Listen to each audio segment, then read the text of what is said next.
Welcome back mga ropa, kwentuhan muna tayo. Pag-usapan natin ang game sa pagitan ng komunidad ng Barangay Nebra kontra sa komunidad ng Titan Ultra. Dito sa game na to ay nanood nga si Andrea Brillantes at si Enrique Hill mga ropa. At hindi napigilan ni Andrea Brillantes na matuwa at kiligin sa game na to ng komunidad ng Barangay. Parang kinilig pa yata si Andrea Brillantes kay Justin Brownlee mga ropa dahil sobrang alimaw ng performance ang ginawa dito ni JB32 at syempre yung ibang players sa komunidad ng Barangay para talunin ang komunidad ng Titan Ultra. Another solid performance na naman nga ang ginawa dito ng komunidad ng Barangay mga ropa at dito nga sa game na to ang nakataya. Pag nanalo dito ang komunidad ng Barangay ay sure ball na silang makakapag quarterfinals ngayong Commissioner's Cup at isa pa dyan mga ropa pwede pa silang pumasok sa top 4 spot mga ropa para makuha ang twice to beat advantage sa paparating na playoffs mga ropa. Ngayon dito sa video na to iisa-isa na tihimay-himayin natin ang diskarteng nagpakilig kay Andrea Brillantes mga ropa dito sa game na to na nanood lang live.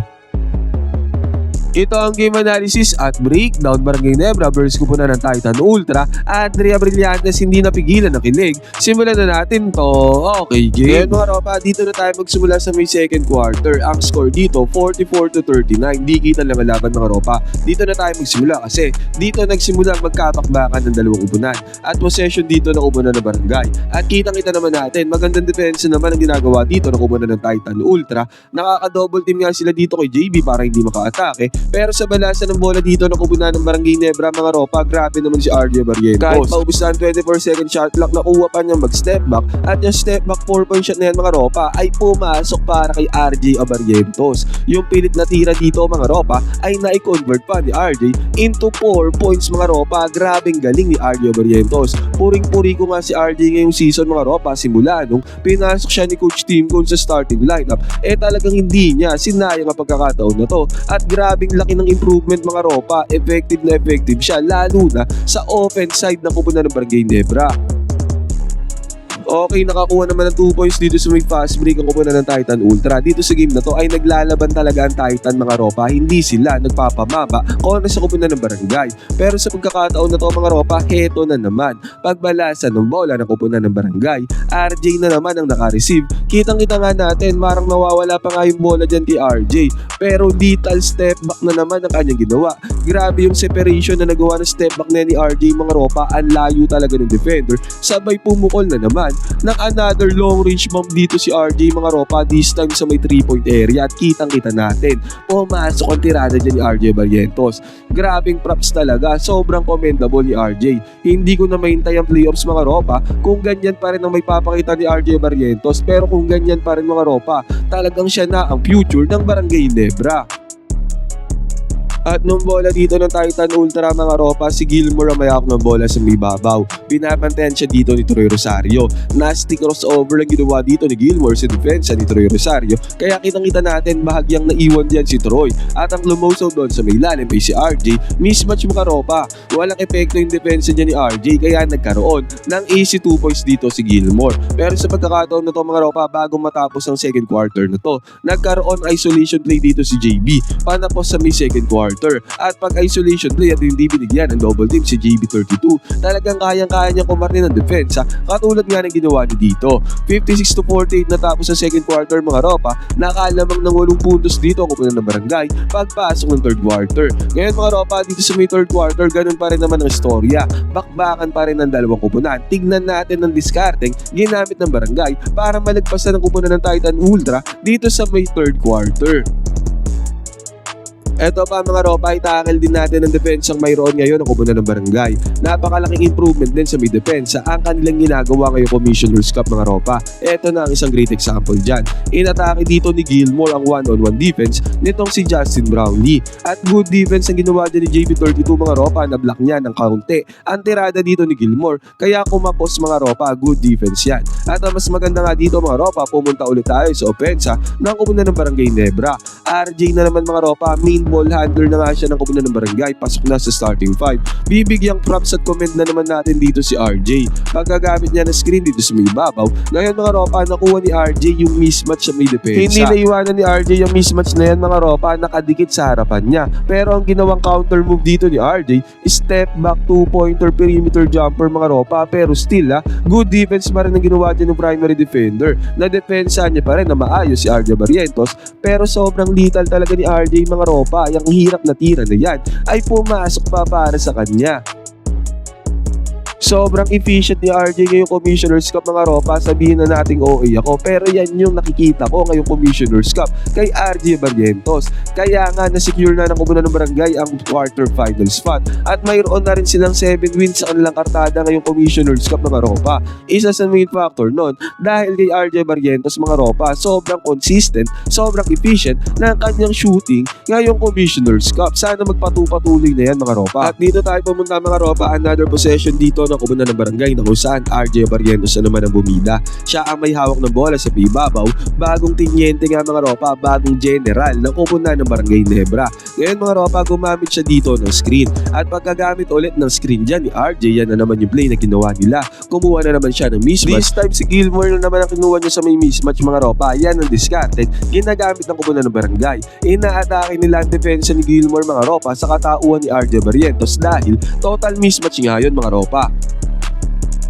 At pagkagamit ng screen dito ni RJ mga ropa, hindi nakahabol yan si Gilmore dahil nga total mismatch yan. Naiwanan siya sa bilis dito ni RJ. Samantalang yung primary defender mga ropa ni si Franyu ay nabarahan doon sa may screen na pinrovide niya ni Justin Brownlee. Kaya advantage talaga ni RJ itong pagkakataon na to mga ropa. Tas yung isang defender doon sa may lalim, sa may baseline ay napilitang lumosaw dito kay RJ mga ropa kasi nga naiwanan dito si Gilmore doon sa may screen action. Ngayon mga ropa, napakatalino ni RJ. Imbis na itira niya na mga ropa, pwedeng tear drop shot, pero dahil nandyan pa rin sa may likod si Gilmore at natrack niya na yung primary defender dun sa may harap, unselfish play pa ang kanyang ginawa. Mabilis ang pasa papunta kay Troy Rosario, tendency outcome niyan, open si Troy doon sa may lalim. Easy 2 points na nagawa dito ni Troy.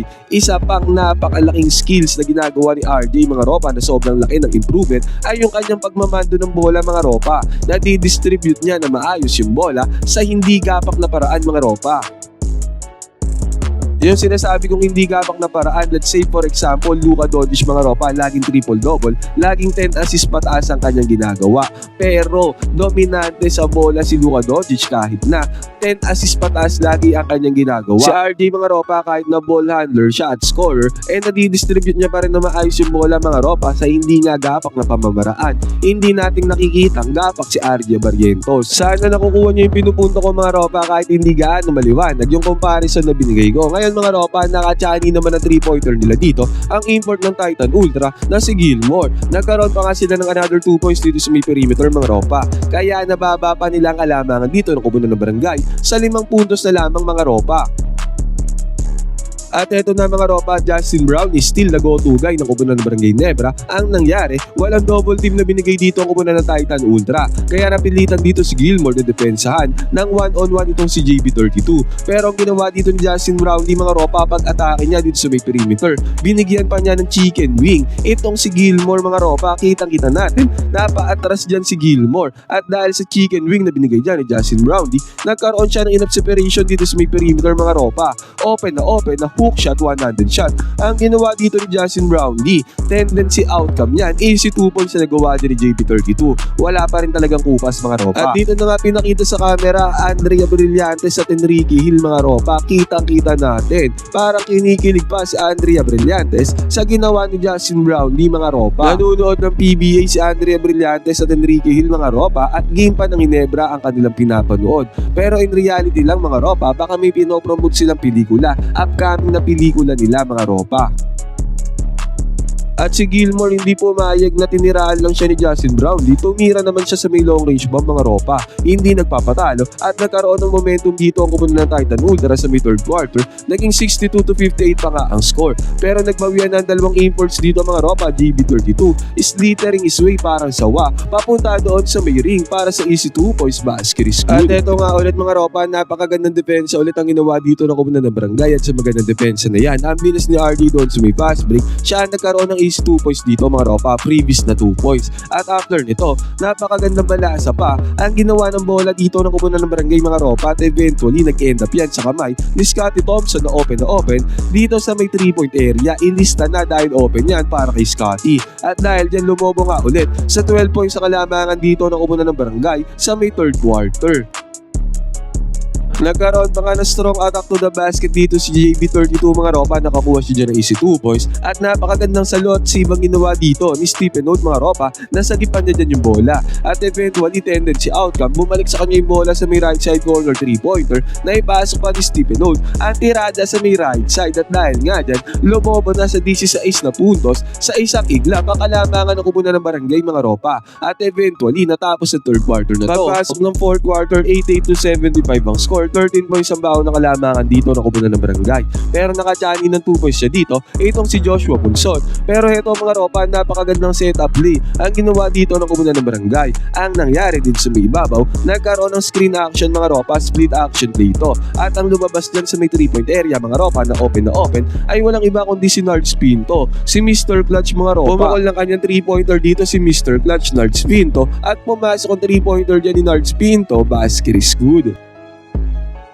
At after pa nito mga ropa, ang bola ng barangay ay nandito sa may perimeter. Tignan natin dito si Scottie Thompson mga ropa. Binalim niya dito yung kanyang primary defender, sabay peke ng cut papunta dito sa may gitna. Naibigay naman yung bola dyan kay Scottie at dahil dyan napilitan tuloy yung isang big man na koponan ng Titan Ultra na lumose out dito kay Scottie. At high IQ play mga ropa, binigay kaagad ni Scottie yung bola papunta kay Isaac Go. Tendency outcome yan, open na open dito si Isaac Go dahil sa napakagandang play na sinetap dito ni Scottie. Easy 2 points na nagawa dyan ni Isaac Go, basket is good. Nakachani ulit ng 2 points sila dito ako muna na Titan Ultra sa may fast break mga ropa, pero heto, napakagandang balasan ang ginawa dito ng koponan ng barangay at eventually sa balasan ng bola na yan ay nagkaroon ng 3-pointer dito itong si Scottie Thompson, basket is good. At sa pagkakataon na to mga ropa, nagkaroon ng attempt dito si Isaac Go mga ropa, nagmintis yung una, nakuha naman niya yung offensive rebound mga ropa at yung pangalawang attempt dito ni Isaac Go ay pumasok na para sa kanya, easy money. At nung nagbalasan ng bola dito ako muna ng barangay mga ropa, eventually nag-end up ang bola sa kamay dito ni Stephen Old. Napakalayo mga ropa pero sayang nakatapak yung paa niya dito sa may 4-point area. Pumasok ang long range bomb dito ni Stephen Old. At eventually mga ropa, naging 111-98 ang score dito at sa huli ay hindi na nga nakahabol dito ang koponan ng Titan Ultra. Nakuha ng barangay ang kanilang ikapitong panalo. 6-2 na nga ang koponan ng barangay mga ropa at pangatlo na sila sa conference standings mga ropa. At ang mas maganda nga dito na secure na ng koponan ng barangay ang quarterfinal spot. Mayroon ng 5 times winning streak ang koponan ng barangay mga ropa. Sunod-sunod na talaga ang kanilang panalo. Sana magtuloy-tuloy yan papunta sa may playoffs. Ngayon mga ropa, ano masasabi nyo sa performance ginawa dito ng koponan ng barangay? Pwede kayo mag-comment din sa uban opinion, magkwentuhan tayo.